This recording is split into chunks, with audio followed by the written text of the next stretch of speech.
The Texas air was dry and unforgiving, carrying fine dust that coated everything in a layer of despair. In the small village of San Patricio, silence was a frightened animal, cowering in the shadows of adobe houses. This silence was shattered by the disciplined, arrogant thud of hooves. It was General Alejandro Vargas's dragoons, a serpent of green uniforms and polished steel slithering down the main street. The general, astride a stallion as black as midnight, didn't look at the people hidden behind windows. He looked at the land, at the animals, at the resources, like a vulture calculating the value of a carcass. His eyes, small and cold, landed on a horse tied in front of the village's most humble home. It wasn't a war horse. It was a bay, muscular, but with an air of wild nobility, a spark of untamed freedom in its gaze. To the general, a collector of power in all its forms, that horse was a trophy waiting to be claimed. He dismounted with practiced fluidity, the jingle of his spurs a harbinger of doom. The door of the small house opened, and a woman emerged. May Harper was no warrior. She was a widow, grief etched at the corners of her eyes and the hardness of labor in her hands, but her spine was straight, forged by the same sun that cracked the earth. She stood between the general and her horse, a fragile yet unyielding barrier. "General," she said, her voice steady, without a tremor, "may I help you?" Vargas smiled, a thin, sharp movement of his lips. "You may." "Madam, with your horse. The Mexican army requires superior mounts. I consider this a voluntary contribution to our cause." May Harper shook her head slowly. "He is not for sale, and he is certainly not a contribution." The air grew heavier. The general's soldiers shifted, hands on their sabers, but he stopped them with a gesture. He enjoyed these little power plays. "Everything on this land is a contribution, madam, be it in life, in gold, or in blood. The choice is yours. The horse will be mine." It was then that May's past surfaced, not in words, but in the flame that ignited in her eyes. She remembered a night, years ago, when her husband, John, was still alive. They had lost nearly everything in the drought.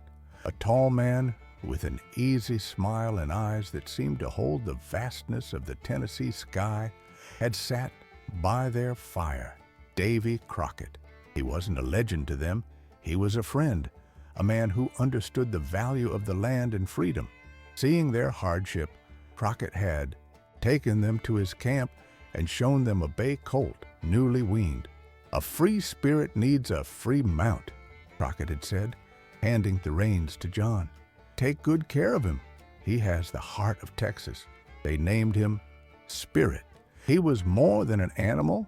He was a symbol of hope, the last living connection to a time when bravery and honor meant something. "This horse was a gift," May said, her voice heavy with the weight of that memory. "From a good man. He represents a promise." General Vargas laughed, a hollow, dismissive sound. "Promises die, madam, as do the men who make them." He gestured to one of his soldiers who stepped forward to untie the horse. May moved, lightning quick, and grabbed the reins. For a moment, the soldier hesitated, surprised by her audacity. The general lost patience. He walked up to her and, with the back of his gloved hand, pushed her aside. May fell to the dusty ground, her dignity bruised, but not broken. The soldier led Spirit away, who balked, looking back at his fallen mistress. Vargas mounted his own horse and looked down at May with disdain. "Learn your lesson. Texas belongs to those strong enough to take it." As the troop rode away, kicking up a cloud of dust that seemed to want to erase May's very existence, she remained on the ground. She didn't cry. The pain was too deep for tears. In her pocket, her fingers found a small wooden object, smoothed by time, a miniature bear, carved by Crockett that same night. It was a toy for a child she never had, but it had become a talisman. She clutched it tightly, her knuckles white. General Vargas believed power was the ability to take what you wanted. He didn't understand that in Texas, true power resided in the memories men refused to let die. And in taking that horse, he hadn't just stolen from a poor widow, he had desecrated the memory of a hero. And in Texas, some memories shoot back. The injustice, like a slow poison, began to seep into May Harper's life. General Vargas, proud of his new acquisition, renamed the horse Tornado, a name that echoed his own destructive nature. He paraded it around his camp, forcing it to bow under a heavy, ornate saddle, a symbol of his dominion over the rebellious Texas spirit. Each time he mounted the animal, he felt the power to subjugate not just the creature, but all it represented. To him, the horse was living proof that Mexico's will was superior to the settlers' foolish sentimentality. The general's arrogance was his armor, and he wore it with pleasure, secure in his impunity. He humiliated his own soldiers, punished locals for imagined infractions, and confiscated supplies with a sneer. He was the law, the order, and the fear. For May, the loss of spirit was an amputation of her soul. Without the horse, work on her small homestead became nearly impossible. Plowing the field, fetching water from the distant creek, transporting the few vegetables she managed to grow to market, everything became a Herculean trial. Loneliness, once a silent companion, now became an oppressive presence. Her neighbors, once sympathetic, now looked away. General Vargas's fear was a contagious disease, and no one wanted to risk drawing his attention. May was marked, isolated by the courage she had shown. On a particularly dark night, sitting on her porch, she allowed herself to remember again. A flashback, as vivid as the day it happened. Crockett was telling a story around the campfire, his eyes dancing with the flames. It wasn't a story of war or bear hunts, but about a wily raccoon cornered by a pack of hounds. "Brute force is the fool's way," Crockett said with a wink. The dogs barked, bit, and ran in circles, but the raccoon? He observed. He waited. He found the hunter's blind spot, the lead dog's vanity, and used their own strength against them. Intelligence, my friends, is the quietest and deadliest weapon there is. That story, which had seemed mere entertainment at the time, now resonated in her mind like a prophecy, a lesson waiting to be applied. The anger and despair that had consumed her began to transform into something else, a cold, calculating determination. She started to observe. She started to listen. During one of her rare trips to the village for flour, she hid in the shadows near the tavern where the general's soldiers drank. Their voices, loosened by alcohol, carried complaints and truths. She overheard a sergeant lamenting the general's obsession with his image. He spends more time polishing his boots and inspecting his saddle collection than planning patrols. The man grumbled bitterly. Another soldier laughed. And the betting? He'd bet his own mother if he thought he could win a horse race. He thinks he's the greatest rider to ever grace this God-forsaken land. In those words, May saw not just the weakness of a vain man, she saw the crack in his armor, the hunter's blind spot. The general wasn't a military strategist. He was a peacock, and his strength lay in the admiration and fear he inspired. If that image were shattered, if his superiority were publicly challenged and ridiculed, his power would disintegrate like dry sand. That night, for the first time in weeks, a thread of hope wove itself into the darkness of her heart. She had no army, no weapons, no influence, but she had a memory, a lesson from an old friend, and now knowledge of her enemy's weakness. General Vargas, in his arrogance, believed the battle was over the day he took the horse. He couldn't have been more wrong. The battle was just beginning. He had stepped on the pride of a Texan woman, and in doing so, he had awakened something far more dangerous than an army. He had awakened an intelligence honed by pain. The general's arrogance was his armor. He just didn't know that May Harper had just found the crack through which justice could enter. The plan began to take shape, not with the sound of gunpowder, but with the jingle of a few coins. May sold the last valuable possession she had left, a silver brooch that had belonged to her mother. With the money, she bought not food or seeds. She bought time and distance. Under the cloak of night, she left her home and walked for 2 days, following the course of a dry creek bed to the Rocky Hills, where the air was thinner and the men of the law rarely ventured. There, in a cabin that seemed to have sprouted from the earth itself, lived Silas Sutton. Time had been hard on Silas. His face was a map of lost battle and costly victories. His hair a white mist over a mind as sharp as a hunting knife. He lacked the index finger of his right hand, a constant reminder of the Alamo. He had been there with Crockett, Travis, and Bowie. But in the hours before the final battle, Crockett had pulled him aside. Someone needs to live to tell the story, Silas, and to help the families. Go. That's an order. Silas lived, but the weight of that order haunted him. He had become a recluse-keeper, a ghost living with the memories of the heroes he had left behind. When May arrived at his door, he received her with the wariness of a wild animal.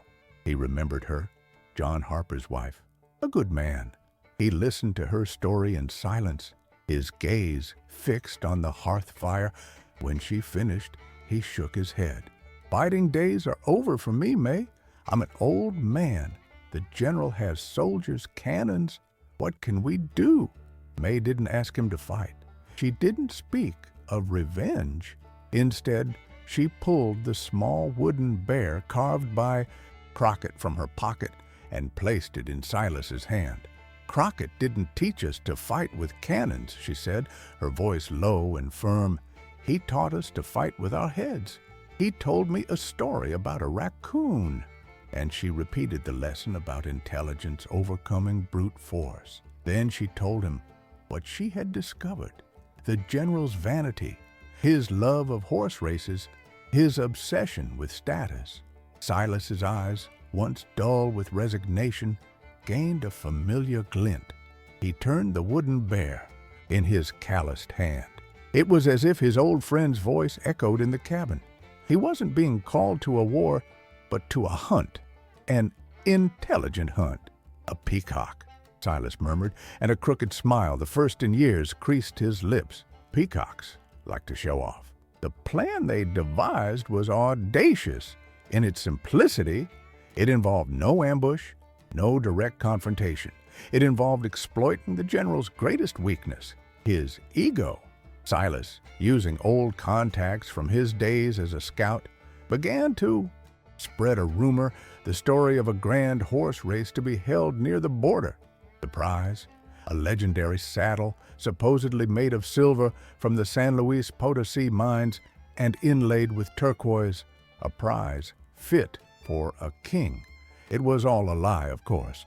The legendary saddle was actually an old saddle Silas was adorning with pieces of polished metal and blue stones he'd found in a riverbed. But the rumor, like a prairie fire, spread quickly. It reached General Vargas's ears exactly as they'd predicted. The bait was taken. The opportunity to show off his magnificent tornado and humiliate the Texans at their own game was irresistible. He publicly announced he would compete, and that victory was a formality. He laughed with his officers, mocking the settlers' audacity in challenging him. The stage was set. May and Silas watched from a distant hill, seeing the general's camp in an uproar, with preparations for the race. Soldiers polished Spirit's hooves, brushed his coat until it gleamed, all under the general's watchful, proud gaze. He saw a trophy, a symbol of his power. May saw something else. She saw the colt she had helped raise, the silent companion of her happiest days, the living promise of a hero. The general and his men called him Tornado. But to May, he would always be Spirit, and a spirit cannot be tamed. It can only be set free. Race day dawned under a sky of dazzling blue. The heat already shimmered over the plain, creating mirages that danced on the horizon. Crowd had gathered, a tense mix of Texan settlers, their impassive faces hiding fragile hope, and Mexican soldiers exuding boisterous confidence. General Alejandro Vargas was the center of attention. In his dress uniform, medals gleaming on his chest, he was the personification of power. He rode Spirit with a studied pose, the horse responding nervously to his heavy touch, its wild eyes scanning the crowd. The race was a straight 2-mile dash across the plain, skirting a rocky formation before returning to the finish line. It was a test of pure speed and endurance. When the starting pistol echoed through the valley, the outcome seemed decided. From the first instant, a Spirit, propelled by a combination of training and pent-up fury, exploded ahead of the pack. Dust rose from his hooves like cannon smoke. The general laughed, the sound of the wind in his ears drowning out the crowd's cheers. It was too easy. He could already feel the weight of the silver saddle on his shoulders, the sweet taste of the humiliation he would inflict upon those insolent Texans. As the competitors neared the distant turn by the rocks, May and Silas's plan went into motion. Out of sight of most, Silas, hidden in a thicket, set fire to a bundle of dry hay. It wasn't a large fire, just a column of thick, dark smoke that rose quickly, creating a momentary distraction, a point of confusion on the horizon. The other riders hesitated, slowing their pace. The general, blinded by the certainty of victory, simply spurred Spirit harder, wanting to increase his lead even further. It was at this exact moment, when horse and rider were alone, hidden from the crowd by the bend in the smoke, that May Harper stepped out from behind a large boulder. She didn't shout. She made no sudden move. She simply stood there, a small, still figure against the vastness of the landscape. In her hand, she held up the small wooden bear, and then she whistled.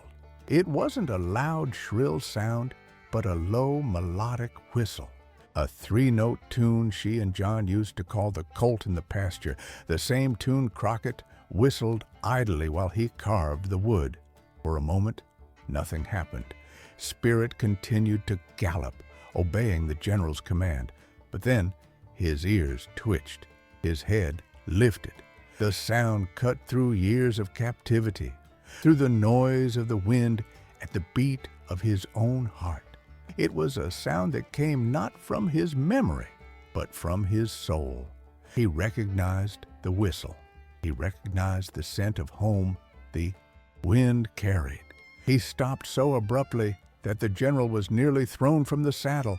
Confused and furious, Vargas whipped the animal, shouting orders in Spanish. But it was too late. The horse turned and saw May. In the animal's eyes, the wild fury of Tornado dissolved, replaced by the gentle loyalty of Spirit. With a whinny that was a mix of recognition and joy, he ignored the tugs on the reins, the man's anger on his back, and trotted directly to May, lowering his head and nuzzling her outstretched hand. General Vargas sat frozen on his saddle in the middle of the empty track, humiliated, abandoned by his mount at the height of his glory. The crowd, seeing the winning horse beside a solitary woman, fell silent. It was then that Silas Sutton emerged from the shadows. In his hands, he held not the fake saddle, but a tattered, burnt piece of cloth, a fragment of the flag that had flown over the Alamo. He walked to the center of the track, his aged figure emanating an authority no uniform could confer. "This horse does not belong to a tyrant." His voice rang out clear and strong. "He was never tornado. He is spirit, and he belongs to the memory of a man who died for this land. He was a gift from Davy Crockett to this woman." A collective gasp swept through the crowd. Crockett's name was a prayer, a legend. The general's act was no longer the confiscation of an animal. It was sacrilege. His own soldiers looked at him not with fear, but with cold contempt. He hadn't been defeated in a race. His honor had been unraveled by a widow, a veteran, and the loyalty of a horse. On that day, General Vargas was defeated not by an army, but by a whistle, a memory, and the unwavering loyalty of a horse. Justice in Texas at times doesn't arrive with the roar of a cannon, but with the quiet of honor restored. General Vargas's fall was as swift as it was silent. The news of his public humiliation spread faster than a prairie fire. The story wasn't about a lost horse race, but about a Mexican officer who stole a gift from Davy Crockett, only to be outsmarted by the animal's loyalty to a widow. It was a story too good not to tell, and with each retelling, the general grew smaller and Crockett's legend larger. His superiors, more concerned with the growing unrest in Texas than with a single officer's vanity, saw the incident not as an indiscretion, but as a dangerous liability.